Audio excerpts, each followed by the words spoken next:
Firstly, it's my absolute pleasure to welcome from Google Distributed Cloud, the Director for Europe, Middle East and Africa, Ellie Tabchouri. Please give Ellie a big hand or a big round of applause, ladies and gentlemen. Thank you very much. Ellie, if you'd like to take a seat.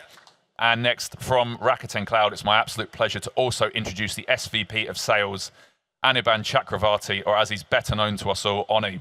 Thank you very much. Welcome, Oni, and welcome, Ellie. Thank you very much. So, just to get things started, I think just for the benefit of our listeners, Ellie, firstly to you, if you could give us a very brief introduction of yourself, about Google Distributed Cloud, and just your take really on why we're having this conversation, why we're here. Hi, everyone. Thank you for the opportunity for me to speak here. First of all, I've been at Google for 10 years, so I've seen quite a bit happening at Google. And, it's weird when you're at a place for 10 years and you feel like you're one of the oldest people around. But that's what makes this company special. I look after GDC at the moment across Europe, the Middle East, and Africa, as you rightly said. And in terms of laying out what GDC is about, and why we sell it and to whom we sell it, it's important to know how we think about cloud overall. In layman terms, GDC is literally the private cloud proposition of Google. And while we will always think of the public cloud as the best place for workloads, data, and customers' business to be because of safety and capability reasons, we also understand that there are huge parts of the market that will be off limits for the public cloud. And that is because customers will always have reasons of regulatory concern that they need to comply with. They will have concerns for latency. They will have network cost requirements that need to be met. All of that requires us to go to the customer and be where the customer wants to be instead of inviting them to be in our public cloud data centers. As a result, we developed our technology to distribute it and offer our infrastructure and our AI capabilities in a distributed way wherever the customer wants them. And that's the idea of Google Distributed Cloud.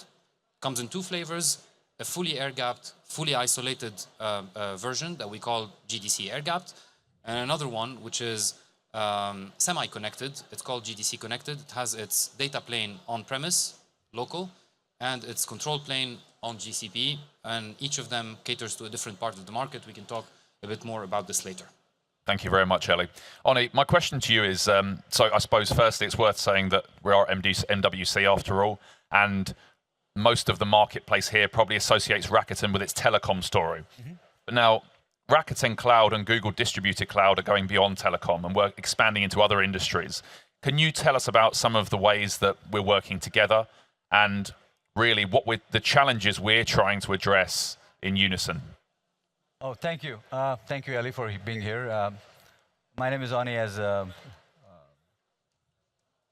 If you look at what is happening in the industry, this is a very unique proposition which is coming with AI and everything happening. Technology is only an enabler, if you will.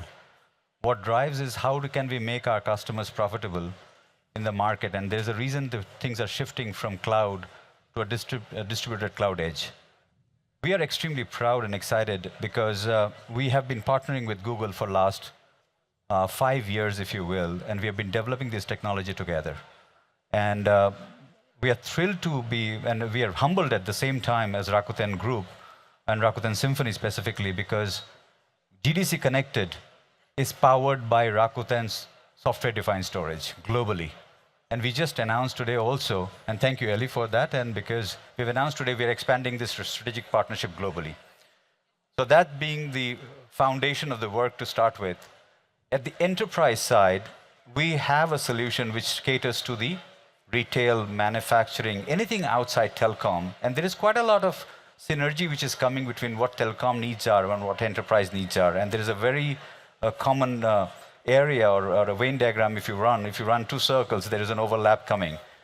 Telecom becomes the transport layer, if you will. Most of the enterprises are basically running a transport frame reference. But if you bring it down to the level of applications, we have defined this technology together. And we provide a very high efficient and hyper-converged solution along with Google, if you will, which enables us to deliver that performance to the end user customer. Excellent. Thank you very much, Oni. Can I just add to this?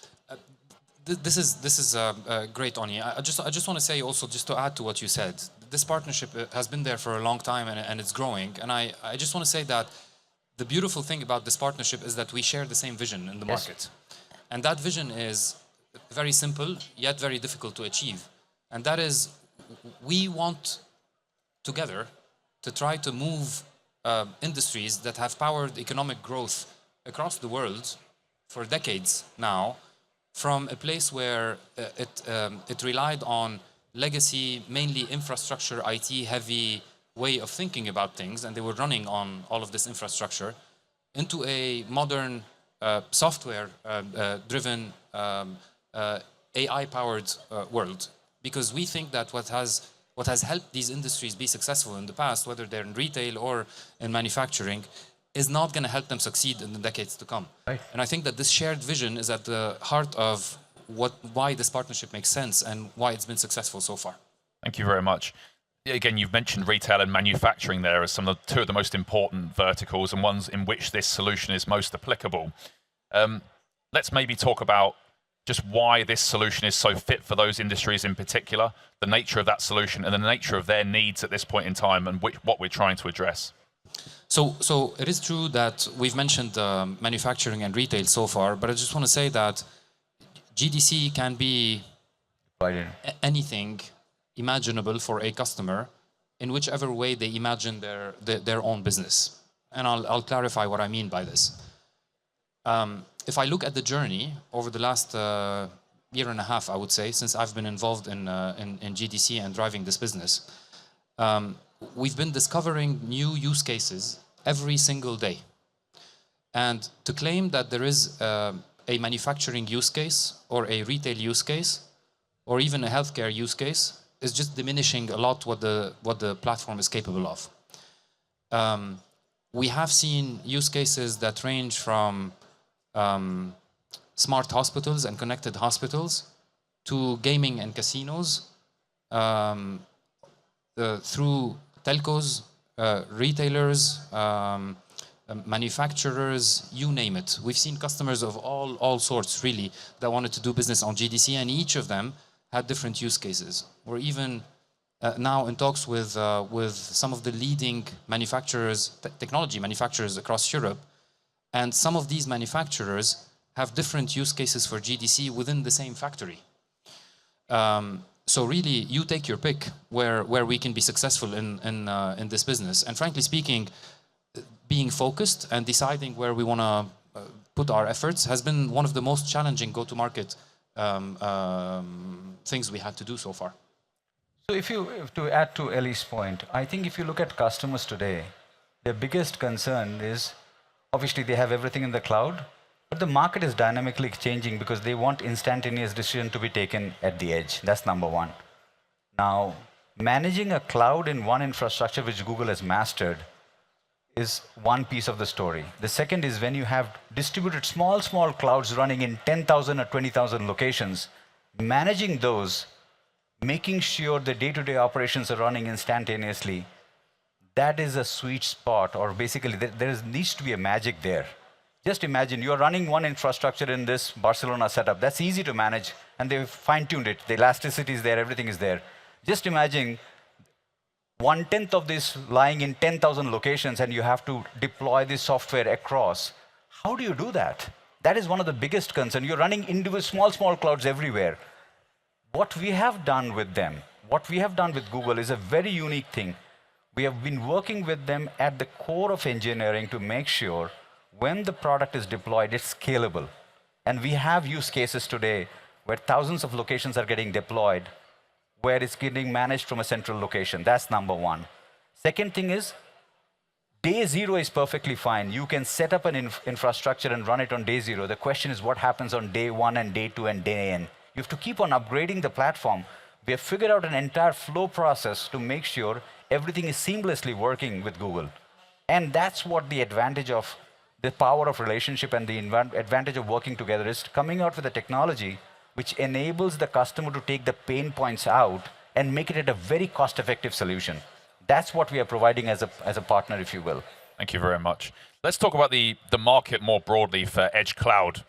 Do you think the market, let's say, like, are those industries you've talked about, are they as aware of what can be achieved? Is there the need for the kind of technologies you're talking about? Is the adoption coming in the ways you might have hoped? And is that set to change? Let me talk about the market overall first, and then I'll give you some small examples of what makes this particularly interesting, this business particularly interesting. First of all, in terms of the opportunity size, the edge cloud market across the EU is estimated to have been a bit over $60 billion at the very conservative estimate in 2024. That same statistics source expects it to grow to over 100 billion over the next 3 or 4 years. I think this is extremely conservative. However, let's assume that these are the numbers. I think exponentially and in an exponentially accelerated way, this market is going to grow specifically because of the geopolitics that are shaping up these days. These will never help the case of anything but a cloud on-premise. So that's good news in a certain way, bad news in other ways. However, we take it with what it brings. So that's overall how we see the market evolving. It's not diminishing; it's growing and exponentially. Now, when it comes to whether our customers are actually aware of what they can do on this platform, the short answer is no, because we, as a company that owns this product and this platform, are not yet ourselves. I bet you we haven't scratched the surface yet with regards to the applications of this platform. The reason why is because historically, ourselves and everybody in the market has been looking at IT from an IT workloads perspective. Let's talk infrastructure, let's talk services. We talk to the IT guys in a given corporation. And that works well for legacy systems. It also works very well for the public cloud. When you talk to a German manufacturer about a manufacturing site that is 200 miles away from Hamburg, and where the actual manager of the factory has concerns about something they need to do inside that factory, you're no longer talking about IT workloads. You're no longer talking about IT. You're talking about the bread and butter and the mission-critical business processes and workloads that hit exactly the success or failure of whatever that manufacturer is trying to do. So we're trying to move the mindset now from talking about IT workloads to talking about business-critical workloads by talking to the actual people who are in charge of this business and trying to understand what they need and moving that onto GDC so that we enable, for example, predictive maintenance in factories, real-time decision-making, GPUs and AI at the edge. All of that, I think we haven't scratched the surface yet in understanding how far we can go. And that's what makes it so exciting. Would you like to build on that at all? Yeah, I'll tell you, on Ali's point, there are industries, to be honest with you, I'll talk about the ones which we have been very successful in. I'll talk about retail. Retail hasn't transferred a lot for the last maybe 10 years. There hasn't been massive transformation happening. There are a couple of injection points which are happening. Number one is AI. Retail, basically, if you're looking at retail stores, they have worked with very little margin. Their top line remains the same, fairly high, and then the bottom line. So then how do you drive more efficiency out of it? The only way you can drive efficiency is to make the retail operations extremely efficient.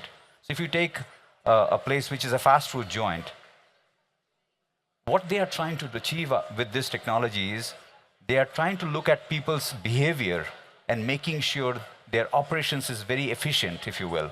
And when I say efficient, what I mean by that is you take a retail store outside Barcelona right now out of the Fira setup, and you take the same the food joint or of a retail chain and put it in a housing locality.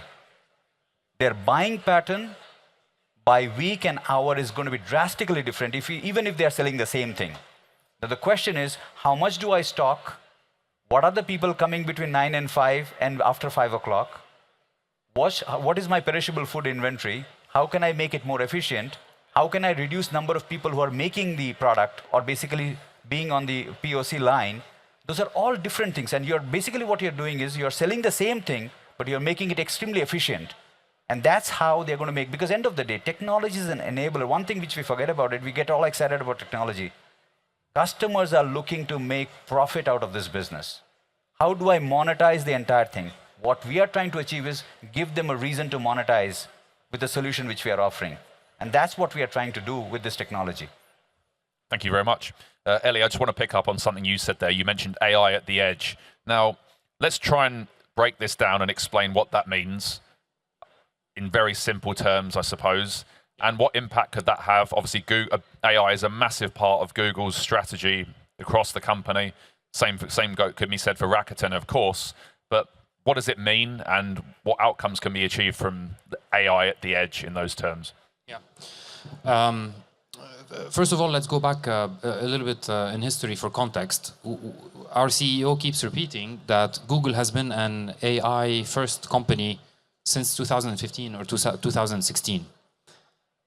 Since then, we know that AI is the future, and we've been driving most of the development internally and the engineering internally towards AI.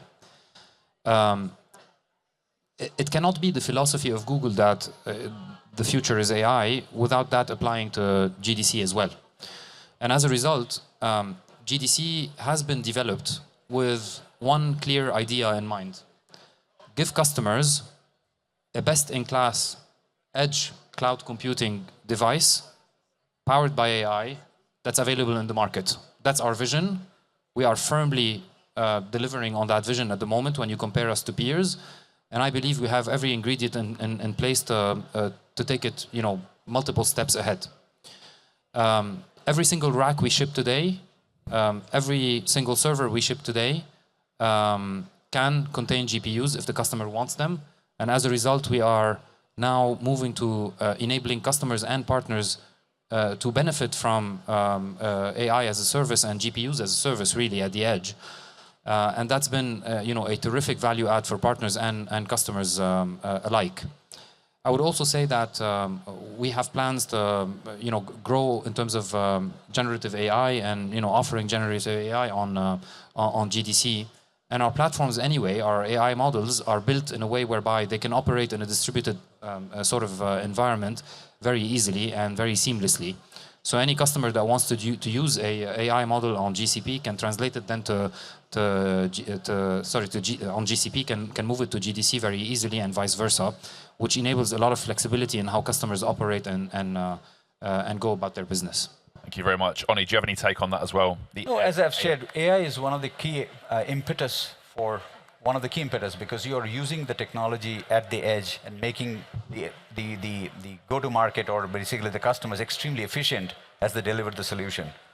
And that's one of the reasons we have been working very closely, making sure our software-defined storage stacks, which runs on the Google platform as a standard, making sure that it's fine-tuned to the environment, and making sure the releases, the product releases which they're coming and the new features they're coming with, those are all aligned to that delivery mechanism, if you will. Thank you very much. We're pretty much coming to time, but I think just to leave the audience with a positive note, can you tell us, I suppose both of you in turn, can you tell us exactly what makes the partnership between Rakuten Cloud and Google Distributed Cloud so unique? What is the value proposition? We've touched on some of that already, of course, but why is this so unique at this point in time and potentially disruptive? Yeah, I'll tell you, we have been working. There are three factors for a relationship to be successful. Number one, there has to be an alignment of vision, as Ellie mentioned starting. That was the starting point of a relationship. Second one is commitment from both the parties. If there are alignment, there has to be a committed resources as well as engagement which drives that particular thing, and which we believe in the last 5-6 years we have developed with Google very closely, and that's one of the reasons this relationship is scaling to that point. The third, one of the most important thing is relationship and the value proposition which I'm bringing to the customer has to make value to the customers, because end of the day, nothing works if the revenue is not coming. And we are seeing enormous amount of momentum, which is enabling us to see that the future is extremely bright based on the market which we are seeing. And finally, obviously, the field level engagement and the relationship with the partners, which is enabling us to drive those revenue up. Because end of the day, Google is all about scale. They want to, everything is about billions of dollars, if you will. So we want to be making sure we deliver to that commitment along with them, and enable them to give the technology which basically proves that we can scale to that point. I mean, Ani, you said it all, but maybe I add a couple of thoughts. I think from a partner perspective, I think having Rakuten as a key component in our own product says a lot about how we see you as a partner. But I'll say we think that partners such as Rakuten are model partners that we want to have embedded in our product, and even collaborating with us on the go-to-market, simply because you are very focused on the mission you want to deliver, and you make your products to that end, and you are cloud native. It's very, very important for us to have alliances like that. It's essentially the blueprint of how we would like our alliances to go. You're the prototype of the partner that we would like to have, and so I think this is at the heart of why this works. And the other thing I will say is you spoke about the vision, but I'll add to it just a quick flavor, which is that I think we complement each other in terms of the offering very, very well, because we offer best-in-class AI-driven infrastructure, and you offer software automation. That is away from everything that's legacy and moves us into a world where things are automated through software. And I believe that the combination of what we offer and what you are able to add to our product is just a magic recipe. Excellent. Thank you very much, Eli and Oni. Big round of applause for Eli and Oni, our panelists here today. Fantastic discussion. Thank you very much. Thank you.